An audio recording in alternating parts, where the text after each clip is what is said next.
season on Beads, Baubles, and Jewels, we've been talking a lot about color, and one of the most popular finishes for beads is called aurora borealis. And what that means is it's a rainbow finish coating on the surface of a bead. So it really adds a beautiful shine, and you can see on these beads here, these are clear. So this has it's also called AB, which is short for aurora borealis, and it has that iridescent rainbow effect. It's really common to put it on a clear bead like this. It originally gave cut glass and crystal kind of the look of diamonds. That was the idea behind it. But now AB coating is on all different kinds of beads, and you can see here on a different clear surface. But when the bead color is different, then it kind of changes the color of that rainbow too. And so these are some gray beads that have different colors of rainbow coating on.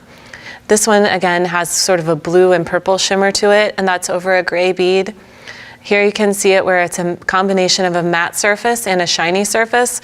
And a lot of times the AB coating is only on one side of the bead. So on a single strand, you're gonna see it on one side of each of the beads. You can really see that on these yellow beads here. See how that rainbow iridescence kind of shows up on one side of each of these beads? That's because it's layered over the top when the beads are made. So on these you can see it too. These have a really great sparkle to them and also have that iridescence. So some ways that you can work that into your jewelry, even if you don't want to create a whole strand of something that has AB coating, you can use it kind of as a little effect like we're going to do with the necklace today. So this necklace has those big bean-shaped beads are super trendy there in the middle with the AB coating over, and you can see how when it's going to turn around, that rainbow finish is going to be on one side of the bead. And then we're going to learn how to make this tassel here at the bottom, and I kind of sprinkled in the AB finish beads with some Czech glass to give it more of an antique look. So the Czech glass beads are made in Czech Republic, and they have the kind of that mottled finish. They look more like stone, really, or something that you dug up. You know, they have this really great patina to them. And by combining them with something sparkly, you really get that kind of mixed media effect that's so hot right now. And we're also going to I'll show you how to make some earrings that are the same, it's the same technique. So to get started, what we'll do is start out with just layering some different lengths of chain. And as I was kind of playing with the way that I wanted this tassel to work, I started out with this special kind of clasp. This one has a space right here. Now you can use this with multi-strand designs. You could use it with loom work. It's possible to use it with a lot of different kinds of jewelry projects. You could even use it with strap. You just slide whatever it is that you want to attach in here and then close the side. So I thought, why not try it with chain? And it creates a really nice top for the tassel. So to start out, I layered together just 5 pieces of chain, and anytime you're cutting it, I think it's easier to tell the length. I do count the lengths to make sure that it's even, but I start out by just lining a bunch of pieces up on an eye pin like this. This way I can see how it's going to look, and I can also trim them if I decide that I want it to look different. Now you could rearrange these so that the longest was in the center with them cascading up, but I think it kind of mixes it up a little bit to create a little bit of more angular, I guess a double chevron kind of pattern there. Now to attach your bead to this, what you'll do is take an eye pin, or you could use wire and bend it, but for this piece, I'm just going to bend the head pin eye pin against the top of the bead. So I'm just making a right angle. And then I'm going to use my round nose pliers, and of course everybody has a different method for this, but I just sort of start the bend and then bring the tail around the rest of the way. So then I can make my perfect circle that sits on top of the bead, and then trim away your extra. Then you're going to use this piece to attach a little charm to the bottom. And you just want to make sure when you're choosing your eye pins for a piece like this that the thickness of the wire will fit through the link of the chain. So that is one little trick there, is you want to make sure that this wire fits through your chain that you're using. Then I'll come back with my chain nose pliers and close this one.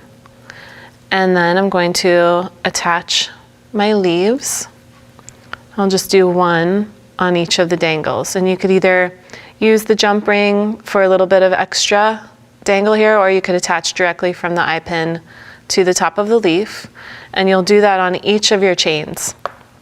Now when your chains are all attached, again I just check the length and make sure that I like the way that it looks together, and then I'm going to use this to slide it into the clasp. So kind of line it up. And then since the chain is directional, you can turn it so that the second link on the chain will fit through that little slot in the clasp. And if you were using this for a multi-strand necklace or bracelet, then this would probably be a crimped strand that you would slide in here, but it is a way that you can use it with chain too. It's also easy to do with cup chain or fibers, all kinds of things. So once you have all of your pieces lined up here, then you can close the box. So we'll pull the eye pin out and just take my chain nose pliers and flatten the top here. And if you need to, you can give this a little bit of a squeeze to make that slot a little bit smaller. And then we're going to remove this clasp. This is actually part of a clasp attachment. So I'm just going to remove this clasp here at the top so that I can then attach my next piece of the design. So there's a dangle. Now you would do the same process to make earrings, but here it is, and we're going to use this one for a pendant. So now what we'll do is take our eye pin and open the loop and attach it. You can either attach it directly here to the top, or I thought I'd mix it up a little bit with a different color of jump ring.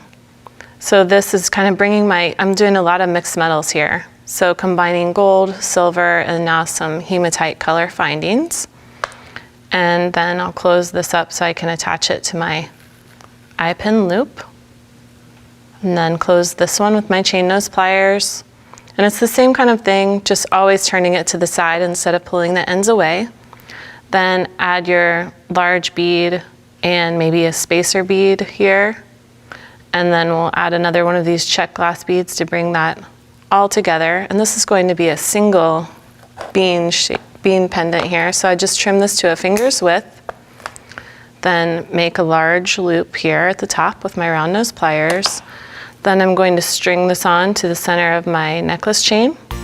And I have my pendant, and I can use that same technique to make a simple pair of earrings. So it's really simple. You can make it in under 10 minutes.